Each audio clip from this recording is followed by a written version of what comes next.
Hello and welcome, ladies and gentlemen, to our first Let's Play of Age of Wonders 3. I decided to go ahead and try a couple of character concepts for this game and perhaps showcase them to you, so you might want to try them. And before I begin, I just want to say I actually did play Age of Wonders 2 before, so Age of Wonders 2 Shadow Magic in particular. And it was an amazing game, actually. It's quite old. I don't even remember when it was released. It wasn't, I think, in the late 90s or yeah, it's quite old. But it was just amazing. It had a very robust combat system, just like this one here. But one of the chief advantages for Age of Wonders 2 was that it had more races. There was the Nomads, I think, or the remnants of the Azrak Empire. There were the Frostlings, the Shadow Demons, the Sirens. Yeah, there were a larger race selection for Age of Wonders 2 than this one. But the cool thing about Age of Wonders 3, first of all, the combat system here is much more streamlined. There is less luck involved in the combat. It's a lot more fun here. I feel like it's more direct and more you can determine the outcome more accurately in Age of Wonders 3. There is less randomness involved during the combat. And furthermore, I am going to be playing with the Golden Realms expansion here. In fact, this time I'm going to be playing with the Hobbit character. You can see here, this is one of my concept characters I was trying. I'm actually going to try this guy later on. He was a witch doctor. He's actually an archdruid class, but I want him to make to behave like a witch doctor, you know, from other games, you know, relying on animals, summoning and healing and stuff like that. I thought it would be a cool concept overall.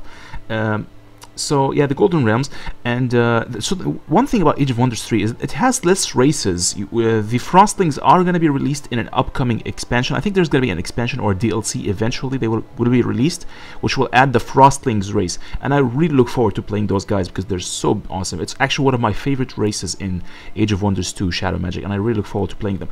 But here we're going to be playing with the Golden Realms, which includes the Hobbits, and I think it was a very clever marketing. I'm not sure if it was intentional for Triumph on the part of Triumph Studios that they released the Golden Realms coinciding with the release of the Hobbit movies. If it was intentional, I think it was a brilliant marketing maneuver, because you know, nowadays Hobbits are becoming more popular. You know, hobbits, dwarves, and goblins are becoming more popular than even the elves and the orcs. You know, as considering the fantasy models, role models in general.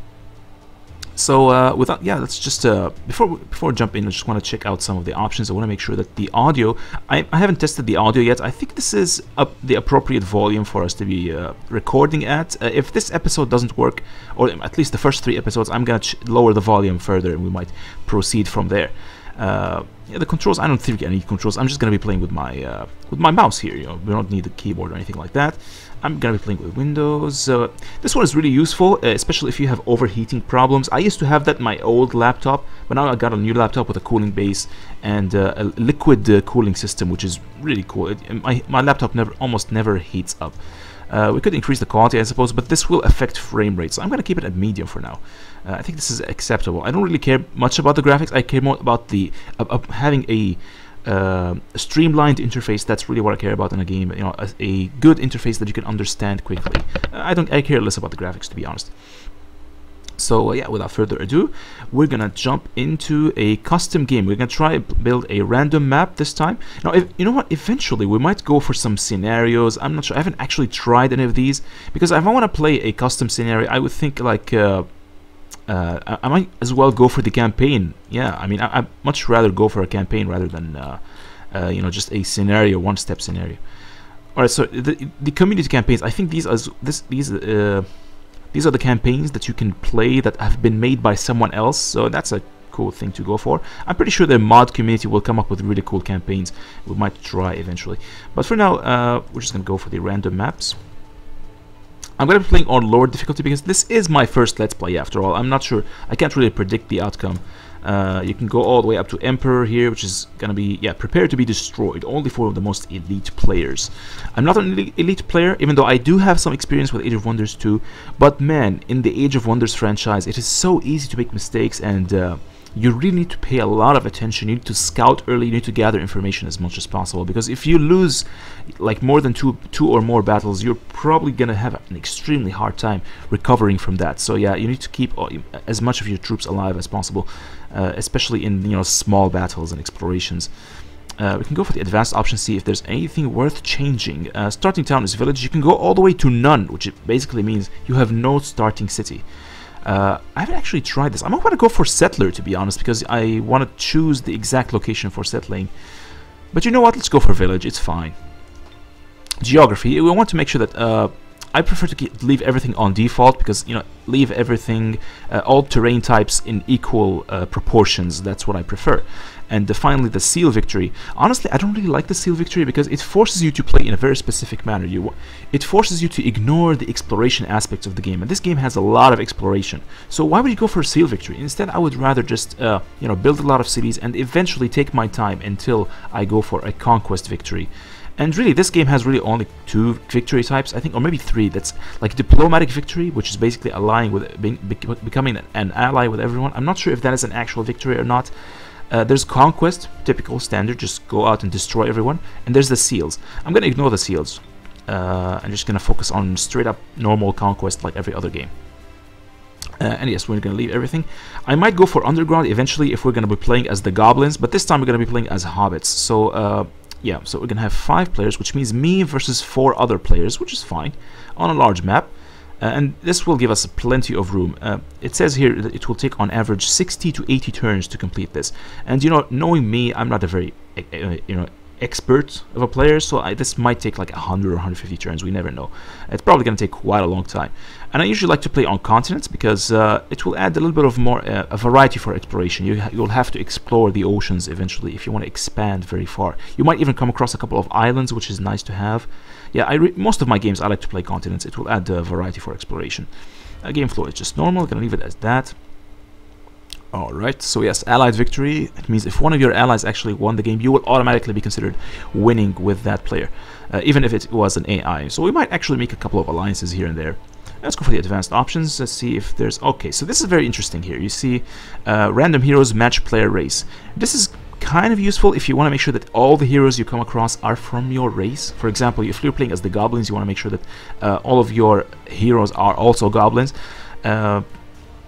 Honestly, I think that's very... I suppose that is useful if you are playing as a goblin in particular, because you will have certain units that might lower the morale of other heroes. For example, if you're playing with the goblins, you will have a unit called Untouchable, which is a very smelly. It has a very bad smell, and you know, it will affect the morale of surrounding units, which is very bad if you suddenly come across a hobbit, a halfling hero. But I'm not gonna. But you know what? I'm just gonna be, you know, random heroes. It's fine. I am already playing as a halfling, so it doesn't really matter for me. We're just gonna leave everything at default. Just reset, apply, and just to give you an idea, by the way, I think the maximum number of heroes is 5 and the maximum level of 20. I'm not sure if this will be affected if we just go for default. Yeah, it's gonna stay the same. You know, just keep it at 5.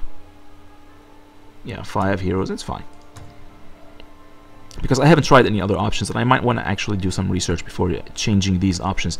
I mean, I'm not sure how the game will play out if we have a bunch of heroes. Oh, here's another interesting one. All heroes have resurgence. So apparently, resurgence will allow your heroes to be resurrected, as in, you know, come back to life after the battle. You know, if the hero dies in battle, they will come back to life after the battle ends. So apparently, this one will only work in auto combat.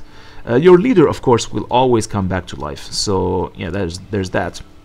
Defender strength will affect the strength of the neutral armies that are defending certain locations, like gold mines and windmills. You know, the stuff that you want to be within your domain to make your empire grow stronger.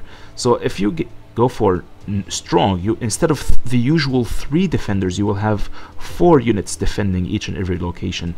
Very strong will go all the way up to, I think, 6 or something like that. It's a huge number. I'm gonna go with normal for now, and everything else, yeah. Alright, so that's enough talk with the options. Let's go for launch. And alright, so these are the standard. These are the leaders that come with the game. You might want to play one of these standard leaders. I suppose they can be interesting, but as always, I prefer to go for something a little more customized. And here's, for example, a witch doctor character that I was trying to get I created earlier. He's a goblin, and I tried to make him look like a witch doctor as much as possible. I actually went on Google and just to see how they paint their faces and their hairstyles and so forth, and how they dress. And this is, I think, the closest approximation I can come up with. In fact, we can edit that a little bit just to see what you can do. You can give him some more accessories, I suppose. Give him some rings, you know, rings on it. Yeah, this looks pretty cool, I think. And furthermore, I even gave him a dark skin color just to make him look more like a shaman.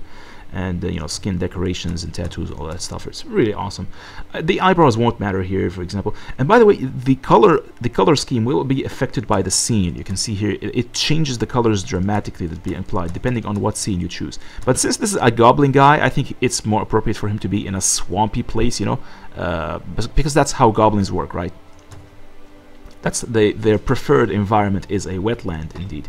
But this time we're going to be playing as a Halfling Sorcerer. This is the concept character I was working on, and I've tested this multiple times. This is basically a half-fairy, half-hobbit kind of girl, and she relies extensively on summoning spells, and she has a very whimsical attitude. She has double chaos magic, or what in this case it's called Wild Magic, I believe. Yeah, so I thought, you know, we might as well just take a look to see if there's anything we want to edit out. I gave her Wild Magic because this will allow her to summon, especially the Adept level of Wild Magic will allow you to summon a bunch of elementals. There's this one particular spell that I'm hoping to research, which will allow you to summon a random elemental, which is really awesome. At first, they're going to be lesser elementals, and you know, they all have floating, so you can explore very easily with these guys. You can actually go over the water, go over mountains. Really cool to play. And advanced magic is really cool. It will give you a lot of perks. It will allow you to influence the battlefield in extreme ways, very wacky ways. And finally, I will give her creation because this will allow her to heal her troops. And in fact, because you're a sorcerer, you will gain access to a healing spell. But with creation, you know, it will increase the chances that you come across that particular spell. And I really need it because I want my creatures to evolve and grow. And that is one of the things that you will get with when playing as a sorcerer with lots of summoned creatures. You want them to grow as fast as possible. Alright, so let's go for it. Next, we can change a lot of things here.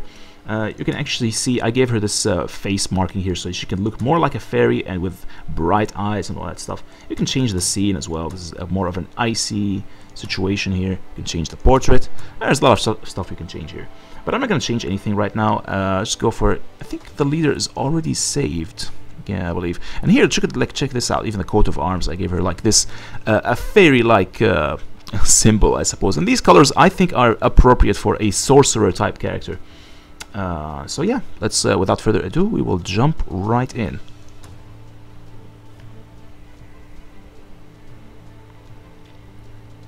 Alright. It's going to be a large world, so I suppose this playthrough is going to be like maybe 15 episodes or 20 episodes, I'm not really sure. Anyways, so we usually begin in a fertile plains. Okay, this is tropical, wetlands, fertile plains. Yes, mostly for the hobbits, they prefer a, let's see here, they like, where's the tooltip? There's a tooltip. Alright, so they like fertile plains, dense vegetation. They dislike subterranean, and they absolutely hate Arctic, blighted, and volcanic terrains. So we want to make sure that we transform all these. And one of the cool things about having a creation sphere, let's see here, our hero character, where can I see her abilities? Oh yeah, there we go. As a follower of creation, you have the power to rejuvenate the lands. Now the cool thing about this one is that it will allow you to transform blighted terrain, any of those hated terrains. You can change their climate into temperate, which nobody hates or likes. Everyone is neutral towards temperate climate, and you want to change that so you can maintain the happiness of your troops. Because the thing about the hobbits, these halflings, is that they have an ability called Lucky. So yeah, here's what it says. Every time somebody attacks them, that attack has a chance to miss, 15% chance, and this chance will increase depending on your happiness. So the more happy your troops are, the more happy your empire is, in fact, the better this ability will increase. If your troops are like extremely happy or very happy, this number will go all the way up to like 25%. It's insane, and this will actually block physical attacks and even spells, you know, magic spells and all that. So very useful to have. And in fact, I really look forward to having more halfling heroes, for example. So what do we have here? This is our first hero we will recruit, a high elf arch druid. That's nice to have. And she has slight blight weakness, I suppose. So we're gonna keep this one, but first we actually need to hire this hero for 100 gold only. Standard first hero, always gonna have this. There we go. And apparently she hates tropical climate for some reason. I'm pretty sure we don't hate tropical climate. Let's take a look. Yeah, we don't hate it, but for some reason the elves actually don't like tropical, so it's kind of weird. Anyways, her morale is normal. It's not too down. Yeah. Now the first thing you want to do is to combine our armies and just see which units we want to keep and which we don't. We have the Brew Brother. It's an interesting unit. This guy, he has a healing ability which he can use only once per turn. 15 restores 15 health and plus 100 happiness to the target friendly unit. Nourishing meal, that's a pretty cool target. And by the way, every time you use special abilities, even if they're not very useful, the unit itself, you know, this fighter will gain experience. Okay, so we're gonna keep him around. We're gonna try, but I'm not gonna be building too much of him because at some point I would like to build the Apprentice, which is a much better unit for, especially for our current playstyle. The Apprentice, of course, is unique for the Sorcerers. The Halfling Jester is one of my favorite. Look at this. This guy has fireworks, 15 damage, really good unit. I just absolutely love building those.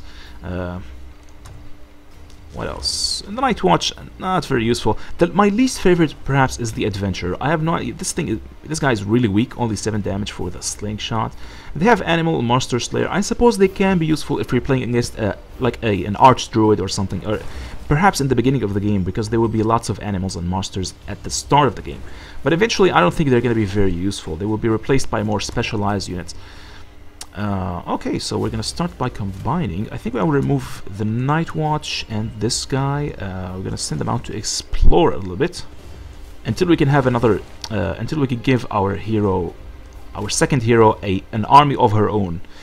Let's see here. So yes, there's 2 vacancies. There we go. We're gonna combine these guys, and we're gonna start exploring and you know, eradicating all of these roaming armies and these locations here. There's a gold mine I wanna clear up as soon as I can. Okay, this is a destruction node. Gives me plus 10 mana. It would have been nice if this was like a creation node, so this will give me like 15 mana instead of 10. But yeah, unfortunately we started with this one. Alright, so we're gonna begin with our first battle. Just take a look. Oh, before we begin, actually I want to do some research. Produce Apprentice or Sorcerer. There's a lot of good choices here so far. I'm actually gonna try to begin with the Apprentice. I assume we already have the Wisp, yes. Alright, so we have a Lesser Elemental and the Wisp available. These are very important. This one will allow you to scout very early. It's a flying unit that will allow you to scout very well.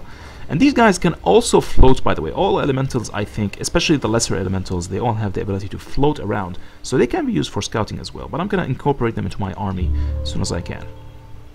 So yeah, we're going to begin with the Wisp. And we're pretty much run out of mana, so we can't use magic in the next battle, unfortunately.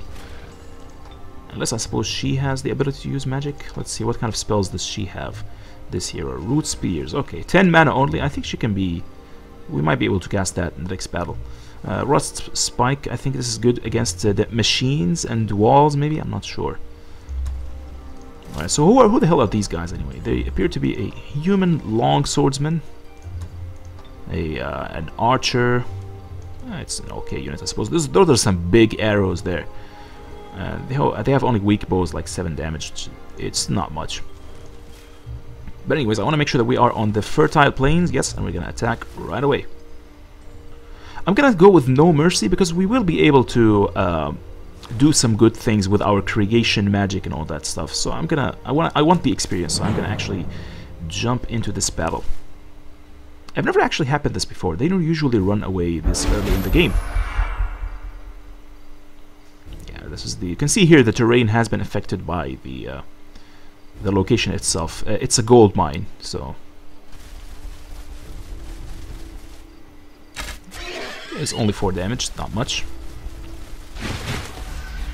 Now, one of the significant changes to the combat in this game as opposed to Age of Wonders 2 is that... in Age of Wonders 2, the defense stat, you can see here defense, yeah, it will resist physical damage, but in Age of Wonders 2, the damage would, the higher defense, you will be able to resist the attack completely. So if you have like 15 damage and somebody with only 5 attack will attacks you, they will deal 0 damage to you if you resist that attack. It's almost like a coin toss. You know, and the higher your defense, the more likely the coin toss will land on the side that you know, or like a die roll or something. So it was very unpredictable, but this time every attack will deal damage. It is guaranteed to deal damage, but of course the higher the defense, the less that damage will be. So yeah, that's actually a much better than the old mechanic. I think we can move in this direction. I'm not sure the distance that we can attack from. I'm gonna try to attack from... Yeah, this is probably the best.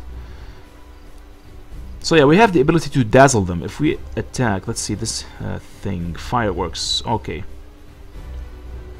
It says target unit must resist a 9 resistance attack or become dazzled. Animals have a chance to become panicked. So yeah, this is a very useful ability. It might actually dazzle one of these guys.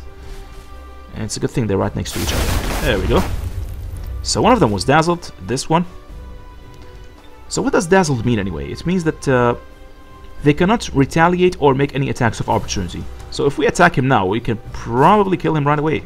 Is this guy dazzled? Nope, unfortunately. And he's a halberdier, so I want to make sure that... yeah, I want to keep my heroes and mounted units away from this guy, because, you know, halberdiers are very strong against cavalry. Alright, so these guys are safe. They can't be attacked by any of those, which is nice. They're gonna reach here, which means we want to stay away from that tile so we don't get attacked by them. Let's move them in this direction. Can we attack? Oh, damn it, we cannot attack. Alright. Well, we could do some ranged attacks here. Let's go with this. There we go. Excellent.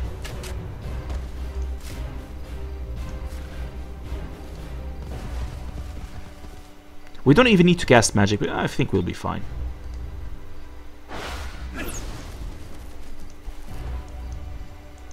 So it's going to be moving there. I want to make sure that my troops are not going to be attacked. There we go. Defend. I'm not going to use you for anything. I might just move you in this direction, I suppose. There we go.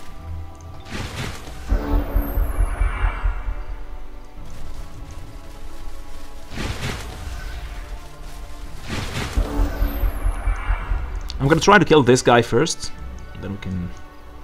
Actually, we can attack this guy from here.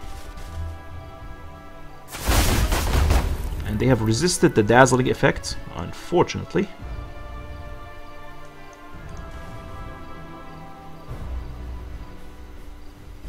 I'm gonna try to protect these units by having this guy in the front. Okay.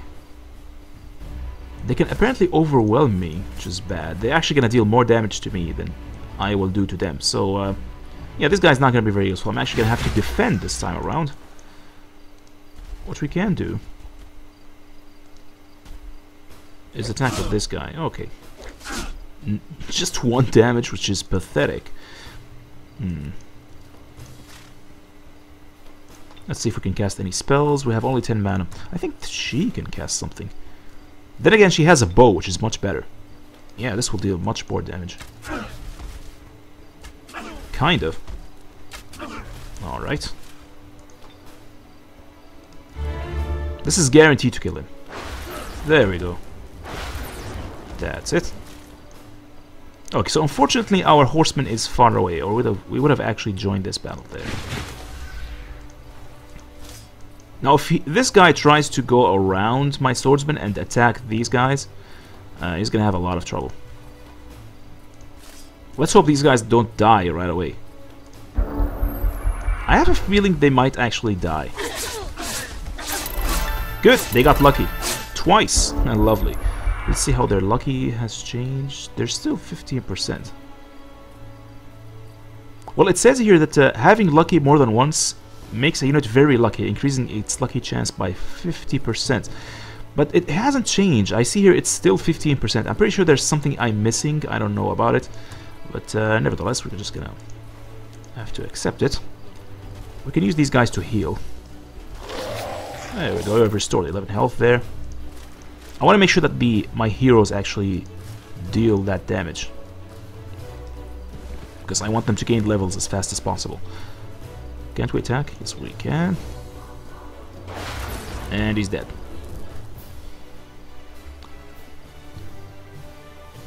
So this was just a demonstration. I'm pretty sure future battles are going to be much faster than this.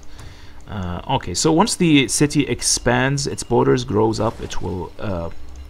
yeah, I think this gold mine will be within our territory, and we will make 10 more gold per turn, which is nice.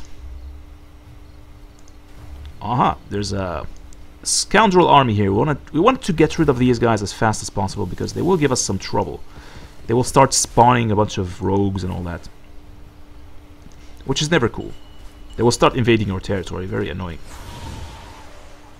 Alright, so we have discovered a nearby city here. We want to make contact with these guys as soon as we can. Alright, what do we want to produce? Since we are going to be playing Sorcerer, we might want to produce a... I think the shrine allows me... One of these allows me to... Yes, this one. Actually, usually I like to start with a builder's hall and the storehouse. Yeah, this will make everything built much faster, and eventually and the storehouse will make you grow faster. Yeah, we want to grow our city as fast as we can so we can found more cities. I think there's a refugee camp down here. As soon as I have my wisp, I'm gonna send it down to collect this gold in that refugee camp. And these are the I think the quests. Yeah, we need to destroy all leaders and capture their throne cities. Alright. Allied victory condition. Alright, so if we have an alliance with someone, if they win, we win as well. Protect your leader. So if our leader dies, they will return to the throne city in 3 turns, which is nice to know. Empire quests. This is one of the coolest features here. We're gonna keep it. So, for example, if most of the rewards in these Empire quests are usually either units or items and such. For example, be the first to construct an arcane item forge. We will receive a free item immediately if we are the first to construct this thing. Imperial residence, be the first to construct a grand palace, which has a bunch of requirements. It's an interesting thing to do. The one I might go for is probably prime good. We will, if we reach the pure good alignment, we will receive a bunch of good units, which is nice. Multiculture. If we have cities from 4 different races, this is one of those quests that I usually achieve very early. So let's see our current alignment. How do we know our current alignment exactly? We're supposed to be... Oh, there we go. Neutral, -50. Yeah, because we committed an evil act when we chased down the surrendering troops. So, we received a small penalty to our morality there. You could go all the way down to pure evil or pure good. I'm gonna try and go with good this time around. Alright, I think this army is done. And there we go. I'm gonna summon our scout here. Oh, I believe the turns here are simultaneous. You can actually act at this. Multiple players can act at the same time, which is kind of like Endless Legend if you think about it. Alright, so the city of Gem has gained 950 population. That's kind of nice. It will grow in 4 turns. Perfect. I'm gonna try and get that gold now. Oh hey, there's a nearby city. We have 2 wisps controlling this, what's this, a mana node? And a water node, alright. Well, first things first, I'm gonna attack these guys.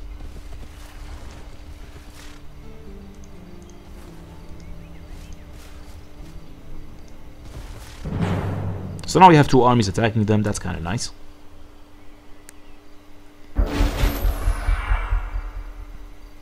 You want to get rid of these rogues, these thieves, or bandits as fast as you can, because they are more likely to spawn roaming armies than all the others. And they will spawn early too. Ouch. That's a lot of damage. They're actually happy. Okay, so they have a... Looks like they're fighting in a terrain that they like. Let's see. These guys are supposed to be... Okay, these are halflings, that's why. They are fighting in preferred terrain. They have high morale. I see. But so do we. We also have high morale. I'm going to try to move with the Night Watch. Yeah, we want to make sure that the Night Watch is actually moving forward. Because he is a tanky unit and he can handle himself. And we got these guys too. There we go.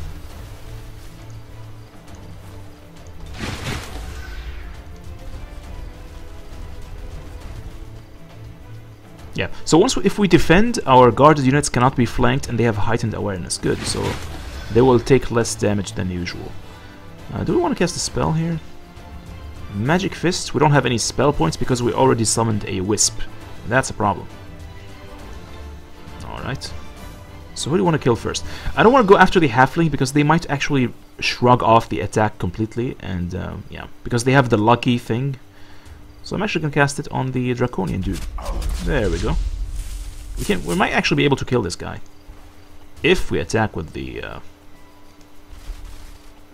want to make sure that it is an arching attack. Wow, it was a flanking attack, but they are still alive. We're actually going to try and destroy this thing. Because I believe we have another range unit somewhere. Yeah, our hero.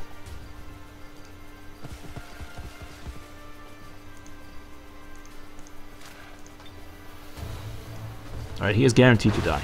There we go.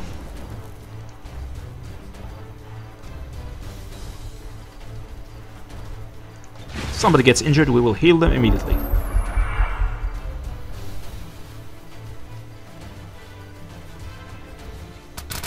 Ouch! That's a lot of damage. Oh my god, they're actually gonna kill my Jester. Oh, thank god. Thank god he's still alive. Alright, so we're gonna have to heal this guy. There we go. The AI is kind of stupid. They were capable of killing my Jester, but for some reason the other scoundrel decided to go after my Horseman. Anyways, let's kill this guy. Damn it, they got lucky. This just is so annoying. Alright.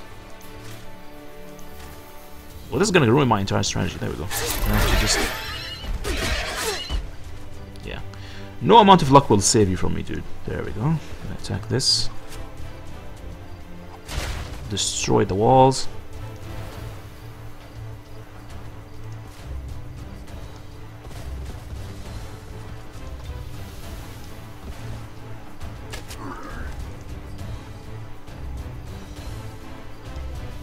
I want to see if if the shot can arc over the stones here. Unfortunately, it cannot. Oh, there we go. It's arcing over the stones, so we can deal full damage. I'm not sure if these guys will gain experience from destroying the wall or not. I don't think they do. Let's see. Did they gain anything? No, they gain 0 experience. Which just makes it kind of pointless.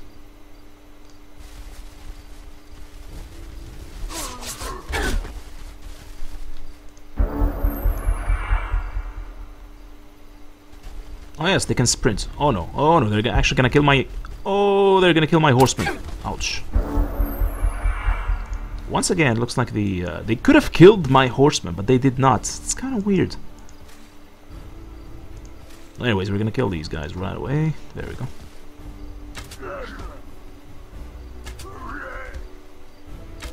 There. Wow, they actually dealt more damage than I expected. And we have discovered a high elf swordsman and a fell horse. Wow, this is a mount. Excellent. I love this. So who's gonna take? Who's gonna be the lucky person? Oh, well, actually, it's not as powerful as I expected. It will only give you like 40% fire protection. Okay. I'm not sure if we need that. I'm not sure if there's any like another hero from another race that has fire weakness. I'm not sure if that's even... well, maybe the Frostlings will have fire weakness, I suppose. Anyways, congratulations, you have a new magical horse. Look at that, this guy is so awesome looking. Alright, she has a bow. She has blight weakness, alright. Anyways. And now we have a high elf swordsman. So we want to produce more range units at this point. Let's see. We're still building the Builder's Hall, but just once it's complete, we're going to build another Jester. Because we have plenty of melee units at this point. We're going to go off exploring. Now, I think we're going to be healing quite fast because of this, the Halfling Brew Brother. They have the Nourishing Meal, which will, every turn, our army is going to heal 15 health. Of course, the 15 health is going to be split among all of these guys, because they're all injured. Alright, so where do we want to explore? In which direction? I think I want to summon another Wisp, I suppose. Okay, we don't have enough mana. It's going to be next turn. In fact, we might build a shrine or something. I'm gonna try to find another city. I think, yeah, there's a city up there, so we're gonna go up there. To the north. Oh, so there's an ancient ruin. It's strong. Usually these strong ancient ruins, these sites, I think we can take them down, but I just want to make sure that our troops gain a little bit more experience before we do that. So this is a hostile town, and they are at war with us. Sometimes you come across these neutral towns, and they start at war with you for some reason. I have no idea why. We can actually kill them right away, if we want to. You know what? I'm actually going to attack them right away. What's their race? They're human, they're slightly good. And we're supposed to be kind of playing good. Is there a way for me to declare peace with them? There doesn't seem to be any way. Well, that's unfortunate. We're going to have to kill these guys. And you... I'm not sure if I want these guys to be exploring as well. I don't think we need to.